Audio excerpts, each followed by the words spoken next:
Guerra y terrorismo internacional. Un análisis del lenguaje político. Una obra de Luigi Ferrajoli. Resumen. En este ensayo acerca de la violencia política, Ferrajoli reflexiona sobre el significado real de términos como guerra y terrorismo y descubre las irracionales implicaciones que conlleva una deliberada y desacertada respuesta bélica en vez de otra racional, proveniente del derecho penal ante un hecho delictivo cometido por un grupo terrorista y no por los inocentes habitantes de naciones enteras.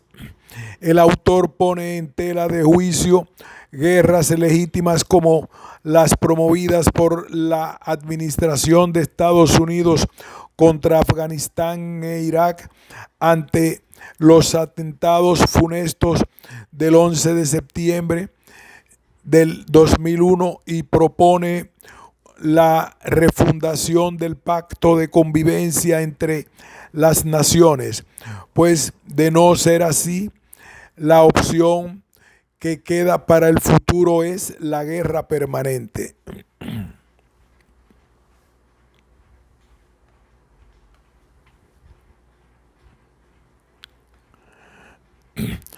Un análisis del lenguaje sobre el tema de la guerra y el terrorismo.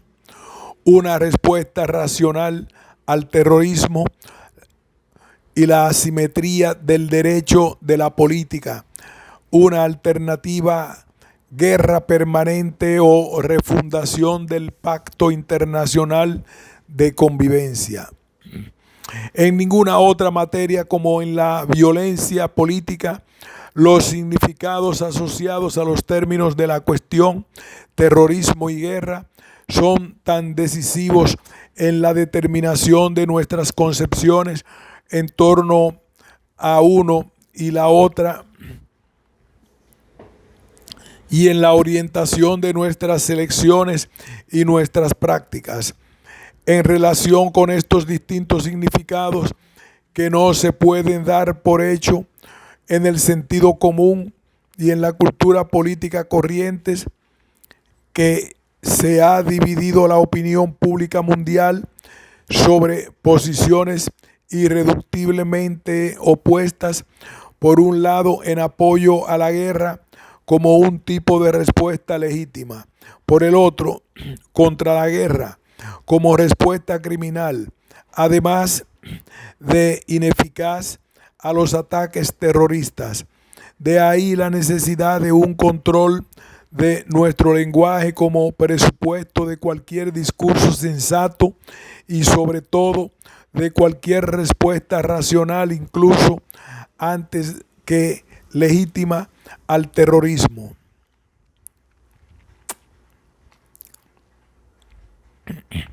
La cuestión puede ser formulada a través de una simple pregunta: ¿es el terrorismo una agresión bélica o un fenómeno delictivo, aunque de carácter político? Incluso de forma más concreta, ¿la masacre del 11 de septiembre fue un acto de guerra o, por el contrario, un acto delictivo, como se ha calificado siempre a los actos terroristas? Es claro que si por guerra entendemos, según la clásica definición de Alberico Gentili, una publicorum armorum contentio, es decir, un conflicto armado entre estados y precisamente entre ejércitos estatales reconocibles como públicos. Una masacre no tiene ninguna de las connotaciones de la guerra y tiene todas y únicamente las del delito. Debido a que las guerras se hacen por los estados, suponen fronteras y territorios, ejércitos regulares y enemigos ciertos y reconocibles.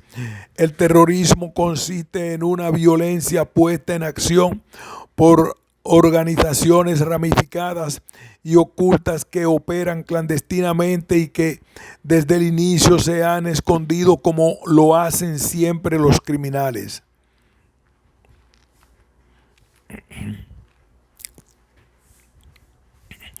¿Por qué es importante distinguir analíticamente lo que convenimos en entender por guerra y lo que, por el contrario, entendemos por terrorismo? Porque son profundamente diversas, incluso opuestas, las respuestas que nuestra misma civilización occidental ha suministrado y requiere frente a ambos fenómenos. A un acto de guerra se le responde con la guerra y con la movilización general contra el Estado agresor. A un delito, así sea gravísimo, se le responde con el derecho penal, o sea, con el castigo severo de los culpables, no con los ejércitos y los bombardeos contra víctimas inocentes, sino con la policía y con los procedimientos judiciales y en consecuencia, antes que nada, por medio de investigaciones conducidas con adecuadas capacidades de análisis dirigidas para determinar las responsabilidades, identificar e individualizar a los autores y neutralizar a la compleja red de las complicidades que les han ayudado y lo continúan haciendo. Pues bien, el terrible atentado del 11 de septiembre sobre la administración de los Estados Unidos ha respondido con la guerra, primero en Afganistán y luego en Irak, justamente porque fue calificado no solamente como acto terrorista, sino también como un acto de guerra. Ahora bien, la guerra ha afectado, como sucede en la lógica de esta, a miles de inocentes, provocando una espiral inevitable de otros actos de terrorismo, desencadenando y multiplicando ulteriores odios, violencias y fanatismos. Debemos entonces preguntarnos si la guerra, presentada como un acto legítimo de firmeza y de defensa, no es en realidad un signo de debilidad y de autolesionamiento de Occidente, una abdicación de los valores de racionalidad y de civilidad que deberíamos más bien contraponer a la brutalidad del terrorismo. Debemos preguntarnos si no es traponer a la brutalidad del terrorismo. Debemos preguntarnos si no es justamente la guerra, la espiral incontrolable de la violencia y la derrota de la razón y del derecho, lo que los terroristas persiguen con su principal objetivo estratégico. Recordemos que en Italia hace más de 20 años, en el tiempo del terrorismo político, todos, izquierda y derecha, críticos y defensores de las leyes de emergencia, favorecedores y adversarios de los pactos de los terroristas, estábamos de acuerdo en algo: en negarles a los terroristas el estatus de beligerantes y, por tanto, rechazar la lógica de la guerra que los terroristas querían imponerle a nuestro país. Fue para todos muy claro, y en esos años, que la respuesta de la guerra, más allá de las cuestiones de principios jurídicas y morales,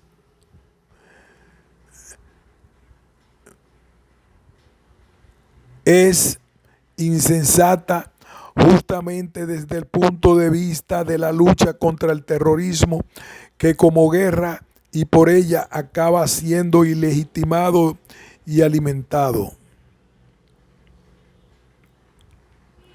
Por lo tanto, es precisamente el distinto valor de las palabras y eficacia de las respuestas, guerra o derecho, represalia o castigo, elaboradas y experimentadas por nuestra tradición para enfrentar la violencia, lo que debería ser valorado. Los atentados del 11 de septiembre habrían podido provocar una reflexión sobre la fragilidad que nuestra seguridad hubieran representado, una ocasión para poner en marcha una operación policíaca de alcances planetarios que por primera vez, gracias a la solidaridad general que se desató hacia los Estados Unidos, habría movilizado a las policías y a los servicios secretos de medio mundo con el fin de identificar y capturar a los culpables. Sin el clamor y la espectacularidad de la guerra, sino por el contrario, de los métodos mucho más eficaces del siglo y de la coordinación entre las investigaciones del descubrimiento de todo el mapa de las organizaciones terroristas, de su aislamiento de todo el mapa que las organizaciones terroristas, de su aislamiento político y de su división interna, y obviamente del empleo de la fuerza dirigida en vez de martirizar y aterrorizar a la población civil, desarmar a sus componentes y entregarlos a la justicia. Habría crecido mundialmente la credibilidad de Occidente y el propio prestigio de los Estados Unidos, y quizá no habría sido difícil sobre esta base provocar la caída pacífica del régimen de los talibanes, que, como se sabe, se sostenía sobre todo por las ayudas económicas y militares de Pakistán e incluso el régimen de Saddam Hussein. Por lo demás, en los días inmediatamente anteriores a los bombardeos, el aislamiento de los talibanes había llegado al punto de provocar divisiones en su interior y de hacerles poner la entrega de Bin Laden a Pakistán, aunque fuera a condición de que no se le extraditara a los Estados Unidos. Y lo mismo puede decirse de Saddam, a quien la presión internacional, si se hubiera conducido con firmeza e inteligencia, habría seguramente obligado al exilio junto con su familia y con sus cortesanos. Quizá si hubiera prevalecido la paciencia y la razón, hoy Bin Laden estaría neutralizado. Pero no fue solamente la calificación del terrorismo como guerra y de la guerra como lucha al terrorismo lo que ha trastornado el lenguaje de la política y del derecho. La manipulación del lenguaje, una vez encauzada, no conoce límites. Hemos asistido en estos años a un cambio del significado en función de su legitimación o deslegitimación de todas las palabras que tienen que ver con el uso de la fuerza. No solo la guerra desencadenada por los Estados Unidos, sino también los saqueos, los secuestros de personas, las torturas e incluso los atentados que han realizado los vencedores en los territorios ocupados han sido a su vez llamados lucha contra el terrorismo, en defensa de la democracia y las libertades, y esta lucha, gracias a un ulterior deslizamiento semántico, ha sido etiquetada como justa, resolviéndose en la criminalización del enemigo al que no se le aplican los tratados internacionales sobre el tratamiento de prisioneros de guerra y a la vez en la militarización de los procesos en los que no se aplican las garantías ordinarias de los procesados, sino el modelo de lo que se viene llamando con una contradicción de términos el derecho penal del enemigo. Por el contrario, todo lo que contrasta con los métodos de esta lucha, cualquier forma de violencia política e incluso de revuelta, es etiquetado y descalificado como terrorismo o filoterrorismo. Incluso el pacifismo jurídico en este desorden de lenguaje es utilizado como un insulto. En el mejor de los casos es desacreditado como una ingenuidad de almas bellas y en el peor como una ideología desconsiderada e irresponsable, siempre como un regazo frente a la agresión del terrorismo.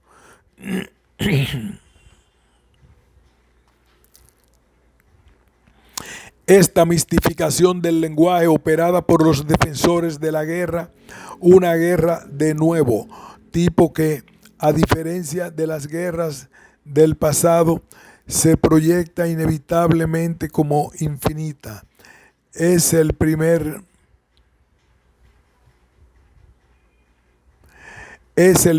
signo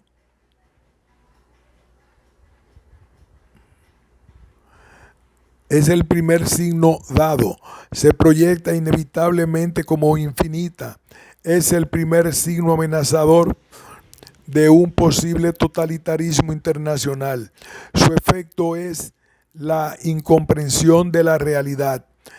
Expresiones genéricas como terrorismo internacional, yihad islámica mundial y otras parecidas sirven para englobar a grupos más dispares reunidos por la zona más diversa.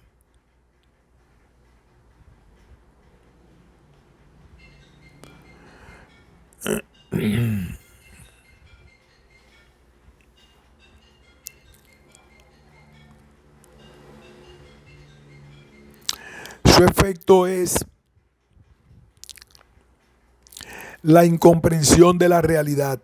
Expresiones genéricas como terrorismo internacional, yihad islámica mundial y otras parecidas sirven para englobar a los grupos más dispares reunidos por las razones más diversas, desde movimientos políticos como Al-Qaeda, razones nacionalistas como en Chechenia, Palestina o parte de Irak, o motivacionales de carácter étnico, como sucedió en Yugoslavia y como sucede en parte en Afganistán. Está claro que una generalización de tan amplia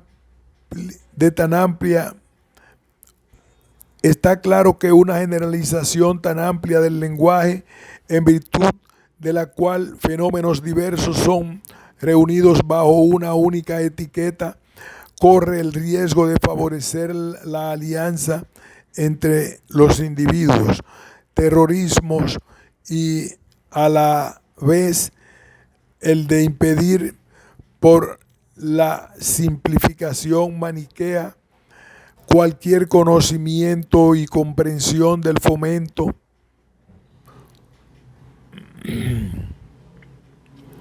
por la simplificación maniquea cualquier conocimiento y comprensión del fenómeno que se intenta cambiar. Todo el territorio árabe y el Medio Oriente, en este imaginario simplificado, se identifica con el Islam. Este se identifica con sus componentes más sectarios y fundamentalistas. El fundamentalismo como el terrorismo finalmente con una organización Al-Qaeda guiada por un solo líder, Osama Bin Laden, detrás de quien estaría un Estado, primero Afganistán, luego Irak, mañana Irán, al que demonizar, agredir y destruir. Todo esto se obtiene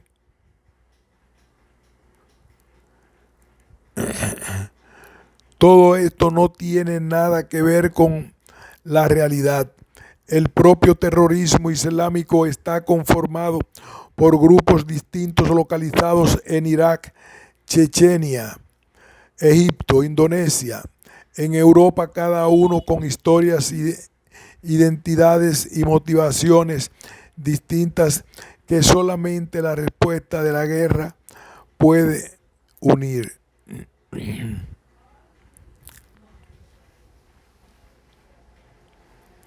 Tres novedades de las nuevas guerras.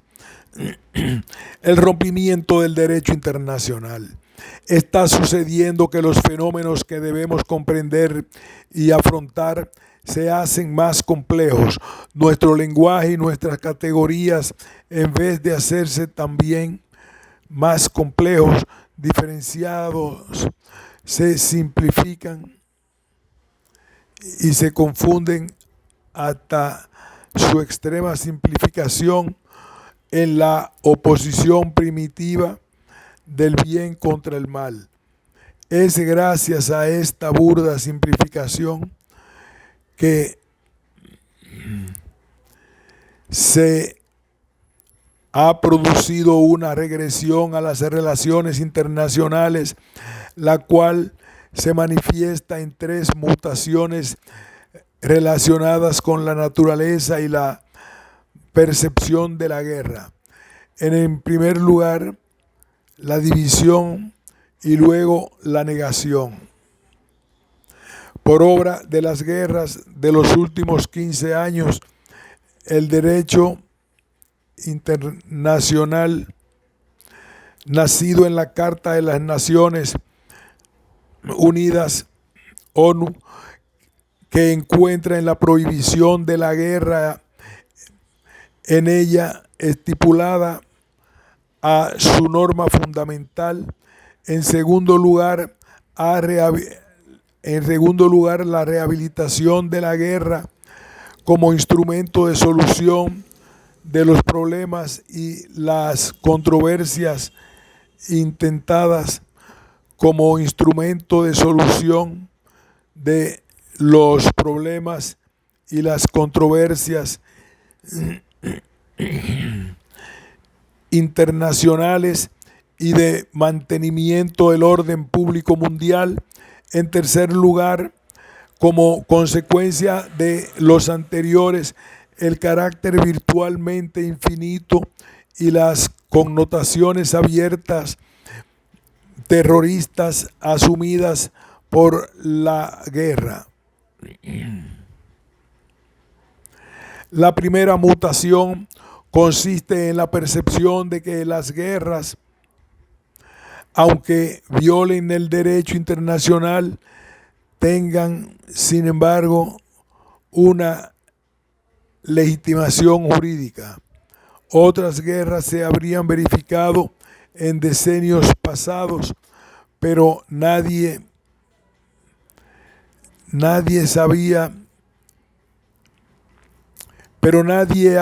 había pretendido calificarlas como jurídicamente ilícitas.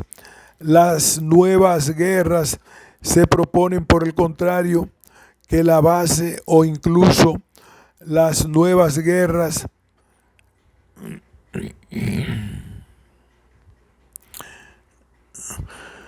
o incluso peor, de forma alternativa al derecho internacional, como usos legítimos de la fuerza, como la única respuesta al posible pacifismo, el cual equivaldría a una suerte de utopía moralista e irreal, indiferente e impotente frente a la criminalidad internacional.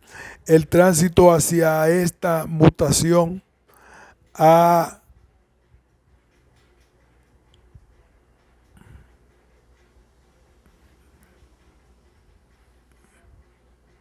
dado el frente a la criminalidad internacional.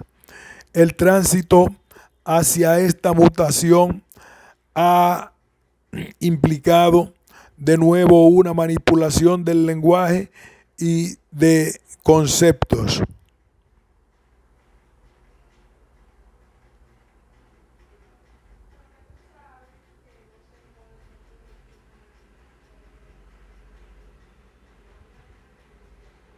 El tránsito hacia esta mutación ha implicado de nuevo una manipulación del lenguaje y de los conceptos, una suerte de fraude de las etiquetas, gracias a la cual la guerra ha sido llamada acción de policía internacional o incluso uso legítimo de la fuerza, en oposición a la impotencia del pacifismo.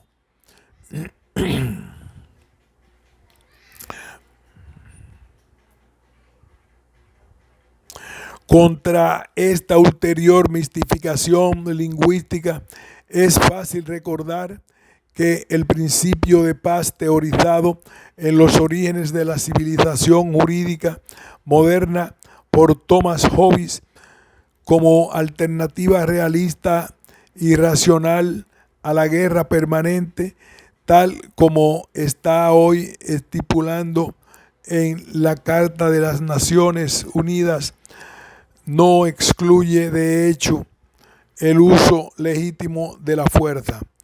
Por el contrario, lo implica por parte de una autoridad constituida como medida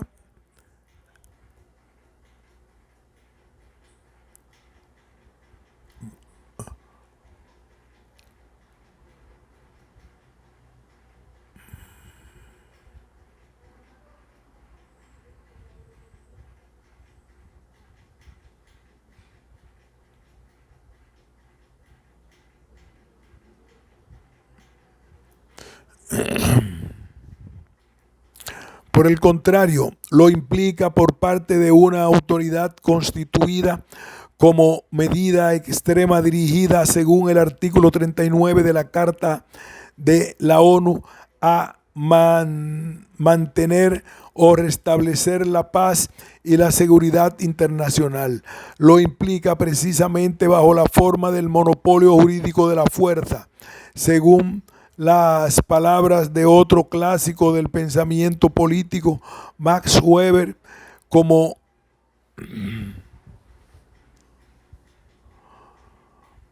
necesaria garantía de la prohibición de la guerra junto a la legitimidad de la autodefensa, siendo imposible sin ella asegurar la prohibición misma y por tanto de mantenimiento de la paz. Se trata de la misma implicación expresada por el paradigma normativo del derecho penal que liga en los ordenamientos jurídicos internos la prohibición y prevención de los delitos y de la violencia informal, al monopolio estatal de fuerza y la legítima defensa, los cuales para nada se excluyen, sino se están lógicamente implicados como sus garantías por la prohibición en la vida civil de la venganza privada. No es por tanto la guerra, sino solamente la acción coercitiva internacional y el derecho natural de autotutela, tal como están previstos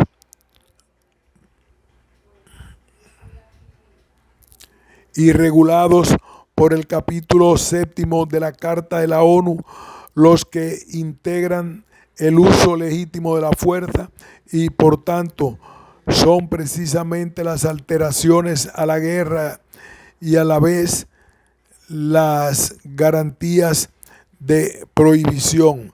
Pero está claro que entre guerra y uso legítimo de la fuerza, bajo las formas mencionadas, hay una diferencia radical que no puede ser ocultada,